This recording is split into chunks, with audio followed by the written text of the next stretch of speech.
Assalamu alaikum. Today the topic of our discussion is epilepsy.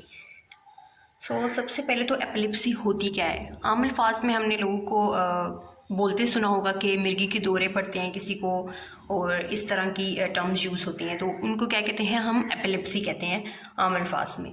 तो जो हमारे पास epilepsy है उसको हम साइंटिफिक वे में हम कहते हैं कि ये एक न्यूरोलॉजिकल डिसऑर्डर है, और ये जो है वो एक कोई सिंगल एंटिटी नहीं है।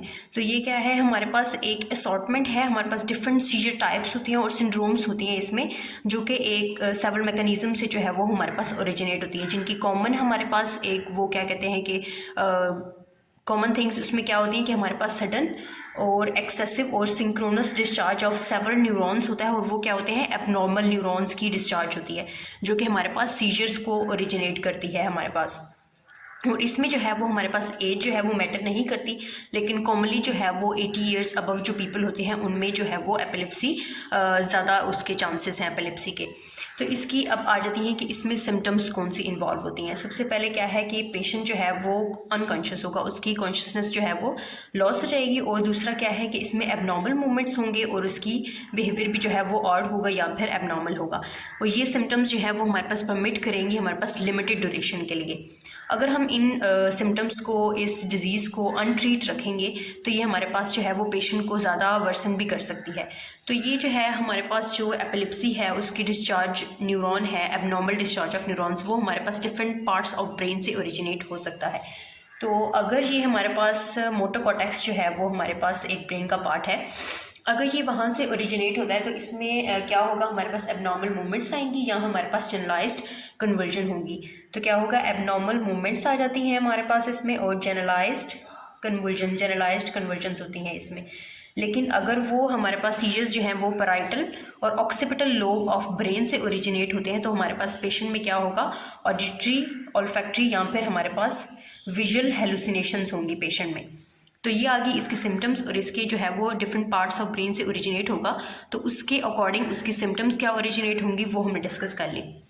अब थर्ड पे क्या है कि इसकी डायग्नोसिस कैसे होती है, लाइक एपिलेप्सी की अगर हमारे पास सिम्टम्स आ रही हैं तो हमने डायग्नोज करना है इसको। तो हमारे पास डायग्नोस्टिक टूल क्या है, हमारे पास MRI जो है वो हमारे पास एक डायग्नोस्टिक टूल है, जिससे जो है वो एपिलेप्सी जो है वो हम डायग्नोज कर सकते हैं। अब एपिलेप्सी की भी हमारे पास टाइप्स हैं। फर्स्ट टाइप क्या है हमारे पास, आइडियोपैथिक एपिलेप्सी, जिसको हम प्राइमरी एपिलेप्सी भी कहते हैं और क्रिप्टोजेनिक एपिलेप्सी भी कहते हैं। अब इसकी जो है वो कोई एनाटॉमिकल कॉज जो है वो नहीं होती, तो जैसे कि ट्रॉमा है वो एनाटॉमिकल कॉज है, तो हमारे पास इस प्राइमरी एपिलेप्सी का कॉज क्या होगा, वो हमारे पास इनहेरिटेंस और जेनेटिकल भी हो सकता है। तो कोई भी अगर हमारे पास डिजीज़ आ जाए तो सबसे हम पहले उसकी हिस्ट्री पूछते हैं, फैमिली हिस्ट्री के इनहेरिटेंस में ये डिज़ीज़ चल रही है या नहीं चल रही। तो हमारे पास जो प्राइमरी एपिलेप्सी है उसका डिज़ीज़ का कॉज क्या होगा, हमारे पास इनहेरिटेंस या फिर जेनेटिकल। अब दूसरी जो है वो हमारे पास सिम्टोमेटिक एपिलेप्सी है, जिसमें लाइक सिम्टम्स हमारे पास अपेयर होंगी। तो इसकी रीजंस क्या हो सकती हैं, हमारे पास ट्यूमर है, हेड इंजरी है, हाइपोग्लाइसीमिया है, लो ब्लड ग्लूकोज और मेनिंजाइटिस क्या होता है, हमारे पास इन्फ्लेमेशन हो जाती है मेनिंजीज की। और हमारे पास ड्रग विड्रॉल सिम्टम्स, लाइक कोई भी ड्रग्स हम यूज़ करें जैसे अल्कोहल की विड्रॉल के लिए या फिर बार्बिट्रेट्स और बेंजोडाज़ेपीन्स हैं, तो जब हम उनको विड्रॉ करते हैं तो हमारे पास सीजर्स होते हैं। तो जो कॉमन और मेजर सिम्टम है एपिलेप्सी का वो क्या होते हैं, हमारे पास सीजर्स, जिनको हम आम अल्फाज में दौरे कहते हैं। तो ये जो है वो हमारे पास इसकी टाइप्स हैं एपिलेप्सी की। अब जो है लाइक मेजर जो सिम्टम है इसका सीजर, तो हम उसकी क्लासिफिकेशन पढ़ते हैं, लाइक सीजर्स किस किस तरह के होते हैं और उनकी जो है वो क्लासिफिकेशन किस पे बेस करती है। अब जो क्लासिफिकेशन ऑफ सीजर है उसको हम किस क्लासेस पे बेस करते हैं, किस क्लासेस पे जो है वो हम इसको क्लासिफाई करते हैं। तो सबसे पहले हमारे पास साइट ऑफ ओरिजिन आ जाता है, लाइक साइट ऑफ ओरिजिन, और फिर उसके बाद इटियोलॉजी आ जाती है। इटियोलॉजी क्या होती है कि कॉजेज़ क्या हैं इसकी, और जो है वो हमारे पास इलेक्ट्रोफिजियोलॉजिकल कोरिलेशन है, electrophysiological correlation, like in basis पे जो है वो हम सीजर्स को क्लासीफाई करते हैं। सबसे पहले हमारे पास क्या आ जाते हैं, सिंपल पार्शियल सीजर्स। इनमें क्या है, अनकंट्रोल हो जाती है, मसल जर्क्स होते हैं, और जो कि हम किसी भी पार्ट में हो सकते हैं, लेकिन वो जो है वो एक ही हेमिस्फीयर उसका इन्वॉल्व होगा ब्रेन का। तो इसमें हमारे पास एक ब्लिंकिंग आ जाती है, लाइक आइज़ का ब्लिंक होना, और unusual movement of the tongue आ जाती है, और ट्विचिंग ऑफ फेस।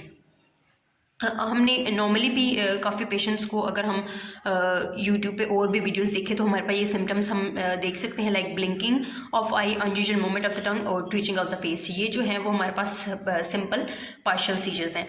और फिर उसके बाद कम्प्लेक्स सीजर्स हैं। इन सीजर्स में क्या होता है कि पेशेंट जो है वो नॉर्मली जो है वो किसी दूसरे पर्सन के साथ जो है वो इंटरेक्ट नहीं कर सकता।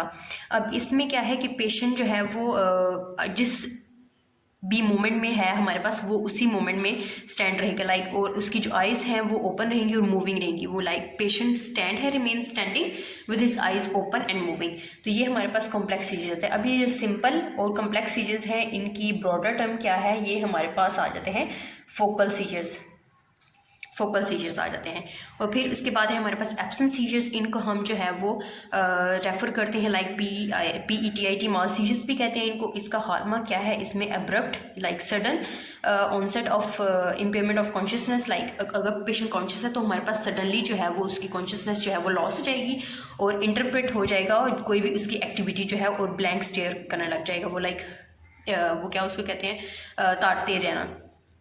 तो ये एब्सेंट सीजर्स आ गए। और फिर उसके बाद क्या है हमारे पास माइक्रोनिक सीजर्स। माइक्रोनिक जर्क्स जो है वो हमारे पास brief involuntary twitching of the muscle है, जिसमें जो है वो रैपिड कंट्रैक्शंस भी होती हैं और रैपिड रिलैक्सेशंस भी होती हैं। कंट्रैक्शंस जो हैं वो पॉजिटिव माइक्रोनिक्स कहते हैं और रिलैक्सेशंस को क्या कहते हैं हम, नेगेटिव माइक्रोनस। और फिर उसके बाद टोनिक क्लोनिक है, फॉर्मली जो है वो इनको हम ग्रैंड माल सीजर्स भी कहते हैं। फीचर्स इसमें क्या है कि लॉस ऑफ कॉन्शियसनेस हो जाती है, वायलेंट मसल कंट्रैक्शन हो जाते हैं, और पीपल जो हैं वो पिक्चर करते हैं कि व्हेन जो मतलब लाइक अगर हम किसी भी नॉर्मल पर्सन से पूछें कि उसके कि एपिलेप्सी क्या होती है, तो उसके पास जो मेजर उसकी इमेज बनता है उस पेशेंट का, तो वो उसको जो है वो हम क्या कहते हैं, टोनिक क्लोनिक सीजर्स। लाइक जो पेशेंट नॉर्मली जो पेशेंट जो है वो इमेजिन करते हैं अपने माइंड में कि कैसा होगा एपिलेप्सी का पेशेंट। और फिर उसके बाद एटोनिक आ जाते हैं, इनको हम ड्रॉप सीजर्स भी कहते हैं। लाइक अकर्स ये हमें स्टैंडिंग, वॉकिंग और सिटिंग किसी भी कंडीशन में जो हो सकते हैं। और नोटिसेबल किस तरह होते हैं कि अगर कोई पेशेंट आराम से बैठा है तो उसका हेड जो है वो बार बार ड्रॉप हो जाएगा। लाइक सोते हुए देख रहे हैं तो अगर कोई गाड़ी में बैठा है, अगर उसको नींद आ रही है तो उसका हेड ड्रॉप हो जाएगा। उसी तरह ये एटोनिक सीजर्स में भी क्या होता है, हमारे पास जो है वो हेड ड्रॉप हो जाता है और नेक जो है वो रिलीज़ हो जाती है और डैमेज कॉज कर सकती है हमारे पास। और फिर उसके बाद क्या है हमारे पास चिल्ड्रंस में भी जो है वो इसी की तरह की टाइप्स हैं हमारे पास। फेब्राइल सीजर्स हैं, और इसमें क्या होता है कि किससे एक्टिवेट हो जाते हैं, हमारे पास कपल ऑफ मिनट्स के लिए होते हैं सबसे पहले तो। और अगर हमारे पास चिल्ड्रन को जो है वो टेम्परेचर है, फीवर है, और तो हमारे पास जो है वो फेब्राइल सीजर्स हो सकते हैं। तो पेशेंट जो है वो चिल्ड्रन वो क्या करेगा, सडन उसकी क्राई हो जाएगी और उसकी बॉडी जो है वो स्टिफ हो जाएगी। और फिर उसके बाद इसी तरह इसके भी फोकस सीजर्स लाइक जो हमने पीछे पढ़े हैं उसमें ब्लैंक स्टेयर था, ओनली पोर्शन ऑफ ब्रेन जो है वो अफेक्टेड था, और उसमें जो है altered awareness of seemingly being sorts of. तो इस तरह की जो लाइक पीछे हमने टाइप्स पढ़ी हैं, उसी तरह ड्रॉप सीजर्स भी हैं, माइक्रोनिक सीजर्स भी हैं, एब्सेंट सीजर्स भी हैं, जनरलाइज्ड टोनिक क्लोनिक भी हैं। अब इसी तरह जो पीछे हमने लाइक नॉर्मल टाइप्स क्लासिफिकेशन पढ़ी है सीजर्स की, उसी तरह चिल्ड्रन में भी ये हमारे पास सीजर्स जो है वो अकर हो सकते हैं। ओके हो गया। और इसमें जो जनरलाइज सीजर्स हैं लाइक फोकल सीजर्स में क्या था, सिर्फ one hemisphere of brain involve था, लेकिन जनरलाइज टोनिक क्लोनिक सीजर्स में क्या है, बोथ हेमिस्फीयर्स जो है वो इन्वॉल्व हो सकते हैं। अब इधर जो था जैसे सिंपल पार्शियल सीजर्स और कम्प्लेक्स सीजर्स को हमने फोकल सीजर्स कहा था, तो जो बाकी सीजर्स आ जाते हैं like absence, clonic, myoclonic, atonic, इन सीजर्स को हम क्या कहते हैं, जनरलाइज सीजर्स कहते हैं। ओके हो गया, ये हमारे पास क्लासिफिकेशन हो गई।